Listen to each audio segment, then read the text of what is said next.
আল্লাহর ওয়াস্তে স্বামী স্ত্রী যত মনোমালিন্য হোক, যত গন্ডগোল হোক, যত ঝগড়াঝাটি হোক, যত আপনাদের মধ্যে অমিল হোক, বোঝাপড়ার গরমিল হোক, আমি সব জায়গায় এই কথাটা বলার চেষ্টা করি।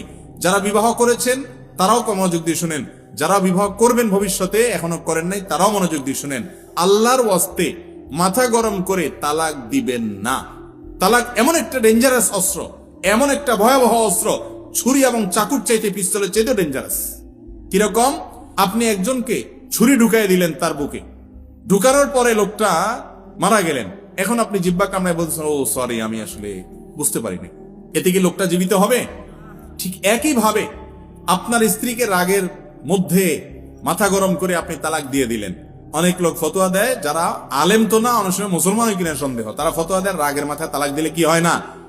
তালাক হয় না। আমি বলি, তালাক কি কেউ মহব্বত করতে করতে দেয়? ভালোবাসার ছোটে স্ত্রীকে ডাইকায় না তালাক দিয়ে দেয়? আরে ভাই, তালাক দেয়ই তো কিসে? কিন্তু তাই বলে রাগ হলেই তালাক দিবেন না।